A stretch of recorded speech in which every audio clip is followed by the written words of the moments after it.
pero curiosamente propone en el artículo 7 que de ahora en más la inscripción sea voluntaria. Es decir, aquel culto que se quiere inscribir se inscribe, el que no, no, y el no inscripto va a poder desarrollar actividades libremente, perdiéndose en consecuencia toda posibilidad de control o registro de sectas como estas que están actuando en nuestro país, ¿no? De hecho, cuando decís control, concretamente, ¿a qué te referís? ¿Qué tipo de posibilidad de control tiene, conforme a nuestro derecho, el Estado sobre el funcionamiento de grupos de este tipo que no están infringiendo en principio la ley? Bueno, por lo ahora conversado con el Ministerio de Relaciones Exteriores y Culto, no tiene capacidad de control, ¿no?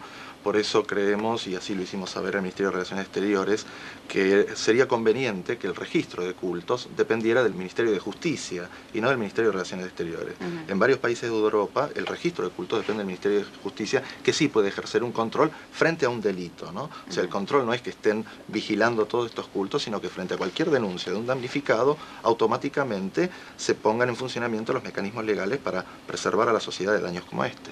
Bueno, Enrique nos ha traído un material, que en realidad es un material que han ido trabajando con Telefe Noticias, tengo entendido, ¿no? Claro, en realidad esto es solamente parte del mucho material que nosotros venimos reuniendo, que incluso lo analizamos y por años, y de ahí a que encontremos patrones entre varios personajes de los que hemos mencionado, a través de sus mensajes, sus discursos o sus entrevistas, incluso televisivas o radiales o en algún medio gráfico. Creo que ahora lo que vamos a ver tiene que ver justamente con un supuesto Mesías también, o un profeta, un enviado, que está relacionado estrictamente con el tema de sectas platicistas, que uno a veces no lo puede identificar, o la persona que no maneja estos temas, porque mezcla, que es muy frecuente, el tema religioso católico o con imágenes de Cristo y demás, y además utiliza algunas estrategias que yo diría fraudulentas, porque nunca se ha dejado examinar y que tiene que ver con estigmas en las manos, que bueno, que la Iglesia Católica, como bien saben muchos, cuenta con muchos ejemplos, no fraudulentos precisamente, de verdaderos estigmatizados. Bueno, esta persona utiliza justamente este atractivo dentro de lo que podía ser algo milagroso, paranormal, para de alguna forma dar su mensaje y de alguna forma también reunir adeptos. Bueno, vamos a ver las imágenes. Son de una nota que corresponde al año 90. Lo que estamos haciendo es tomar elementos que tampoco están directamente relacionados con lineamiento universal superior, pero que sí nos ponen en la pauta de cómo trabajan algunos grupos para hacer entrar sus ideas, ¿no? Además, el líder de esta secta todavía está activo y esta secta funciona en nuestro país, se llama Non Siamo Soli o Hermandad Cósmica o Fratelanza Cósmica, es italiana y bueno, funciona desde hace unos 30 años. A ver. Lo pueden contestar, pero no me pueden probar lo contrario. Il fatto è che io sanguino, El hecho es que yo ho sangro, delle ferite aperte tengo heridas abiertas e non muoio. y no muero. Si vede che sono un superuomo. Se ve que soy un superhombre. No, sono soltanto uno strumento divino. Solamente soy un instrumento divino. Usted sabrá. En todos los Il niveles. verso delle mani significa sofferenza per l'umanità, Y la sangre que vierto de las manos significa sufrimiento para la humanidad. ma anche salvezza se ci ravvediamo. Pero también salvación si nos Che redimimos. chiamano gli studiosi l'estasi. Viene a través de... Vedere in quel momento. Entonces yo veo lo que vosotros no podéis ver en ese momento. Non è la prima volta, è successo a Fatima, succede a Medjugorje, succede in altre parti del mondo. Y no es la primera vez, ha sucedido en Fátima, Medjugorje y otros sitios del mundo. Per confermare la veridicità delle mie esperienze, Para confirmar la verdad de mis experiencias, mi è stato dato questo segno dove non si può smentire. me ha sido dado esta señal que no se puede desmentir. Di Gesù che mi si presenta esce fuori da un globo luminoso, La forma de Jesús que se me presenta sale de un globo luminoso, quelli che chiamate in Argentina ovni. lo que llamáis en Argentina ovni. Sono i mezzi dei quali si serve Gesù per arrivare fin qui. Son los medios con los cuales Jesús se sirve para llegar hasta acá. Los mensajes en síntesis dicen esto. Da circa 40 anni Eugenio Siracusa, che è il mio padre spirituale, Desde hace aproximadamente 40 años, Eugenio Siracusa, que es mi padre espiritual, ha annunciato all'umanità una probabile autodistruzione se l'umanità non si ravvede. ha anunciado a la humanidad, si no se redime, su autodestrucción. Non è stato ascoltato. No ha sido Bien. escuchado. ¿Cómo ellos ejercen la curación también? No tengo datos de que ellos ejerzan la curación. Lo más importante es la doctrina de la hermandad cósmica de Eugenio Siragusa, que recién el mismo Giovanni lo mencionaba como su padre espiritual. Más que nada, el mensaje es apocalíptico, al igual que el de Valentina de Andrade.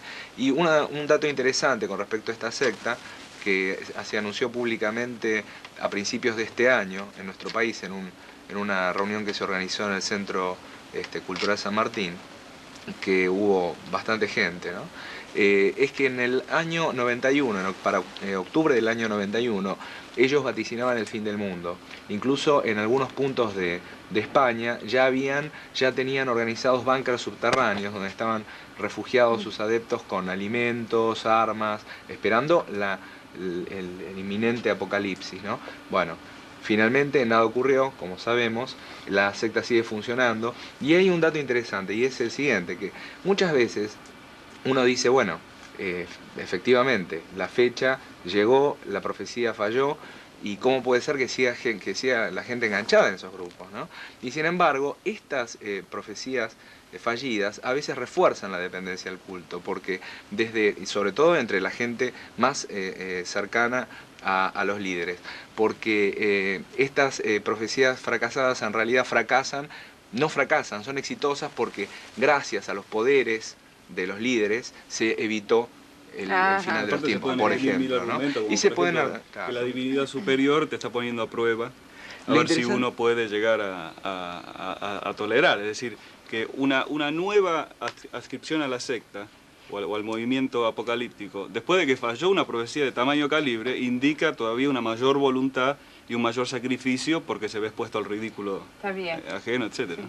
Una cosita más, que este test se hizo por primera vez por un sociólogo, Leon Festinger, que se infiltró junto con un grupo de colaboradores en el año 1956 en una secta de las mismas características de las que estamos hablando en Estados Unidos, que estaba comandada por una señora con un seudónimo que era Madame Kish, que justamente ella también anunciaba el fin de los tiempos, el descenso de platillos voladores, que en una operación de rescate o de plan de evacuación, como está de moda entre estos grupos mencionar, iban a ser rescatados porque el apocalipsis era inminente. Finalmente nada ocurrió, y los argumentos utilizados sirvieron para que muchos de los adherentes siguieran al lado de esta señora. Esta señora ahora tiene 85 años, sigue liderando una secta, es proveedora de un montón de material que acá aparece con libros, incluso del grupo Alfa de Francisco Chechi, el tema del plan de evacuación. Ese grupo siguió existiendo. Ahora, las sectas para poder funcionar necesitan una cantidad de dinero para sus publicaciones, sus movimientos y para solventar la vida de quienes las comandan, que al parecer no se dedican a ninguna otra tarea, ¿no? Si volvemos al caso del Lineamiento Universal Superior, hoy a la mañana estuve con Luis Pasos, me decía que es el periodista de Clarín que fue a cubrir la información. Me decía que en las últimas horas la policía brasileña estaba prácticamente convencida de que los móviles económicos de los líderes de luz son bastante predominantes, ¿no? Y que efectivamente esto se veía claramente en el tipo de cosas que había dentro de la casa de ellas. Claro, de todas maneras, por más que haya móviles económicos y que ya se ha hecho una fortuna, hay una base de otro tipo para llegar a un delito de estas características. Sí, fundamentalmente, a veces algunos investigadores tienden a reducir el fenómeno sectario a un problema de orden o político o económico, y en esto hay que ser muy prudentes. Si bien existe el factor político y existe el factor económico, no son ni los únicos ni los más importantes, sino que se interrelacionan con otros. Habría que ver secta por secta. En términos generales podemos hablar de esta megalomanía, de este delirio totalmente desbordado de poder, el cual se efectiviza mucho más fácilmente con contactos políticos y con poder económico, pero generalmente lo político y lo económico subordinado a este delirio de poder. Incluso con respecto a la luz y a la mayoría de las sectas, como decía antes, los cargos que constantemente se hacen son explotación económica de los miembros y reducción a la esclavitud. Pasan a depender pura y exclusivamente del grupo y para el grupo. Bueno, vamos a ver otro material que trajo Enrique, que tiene que ver con una nota que se hizo para el noticiero de Telefe y después una demostración hecha de cómo se falseó la realidad, en ese caso, hecha en el mismo canal, ¿no? A propósito de promesas de sanación. Claro, esto tiene que ver con lo que vos habías preguntado en un principio.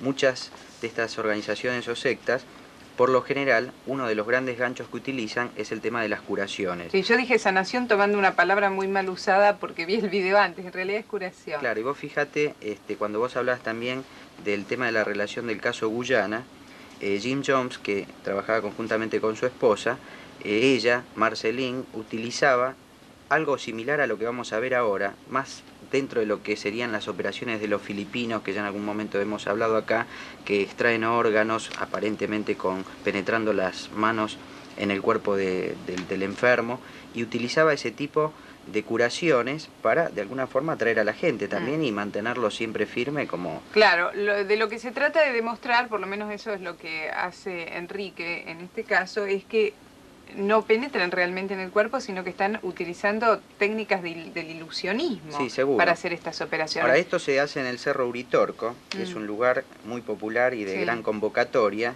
y esto tiene que ver con lo que hablamos al principio de ese soporte de tantos charlatanes que están hablando sobre el tema OVNI y en realidad tergiversan las verdaderas informaciones y hacen tours, viajes para ir allá, y bueno, ahí empiezan a armarse diferentes sectas.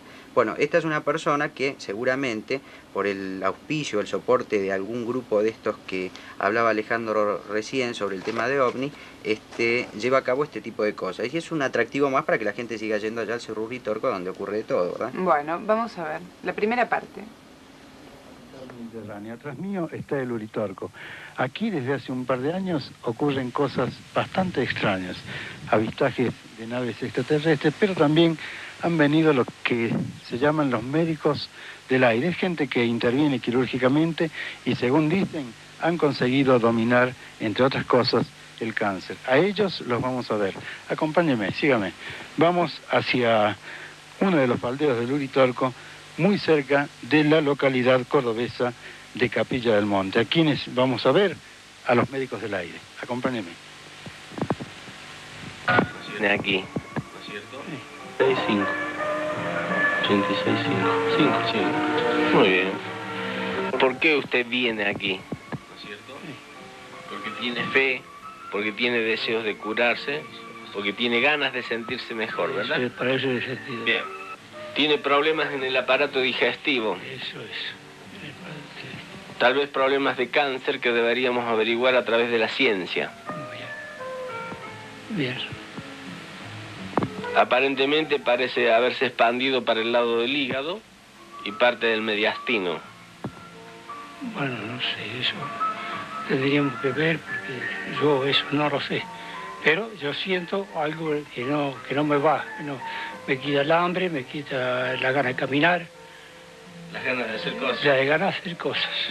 Se le corta el sueño y está perdiendo la memoria. Eso es. Yo he venido acá de tan lejos para verlos a ustedes, para que ustedes y Dios me ayuden a ver si puedo sobrevivir un poquito más. Bien, muchísimas gracias, señor. Ahora, vamos a la parte sanación, es decir, ahora lo he atendido como profesional, como parapsicólogo, ahora lo voy a atender como sanador. En este caso usted necesitaría, ¿no es cierto?, una operación psicosomática. ¿Cómo es psicosomática? Es decir, nosotros vamos a inducir el pensamiento, nos vamos a valer de algunos medios, como una tijera, como una aguja, ¿no es cierto?, Entiendo. como elementos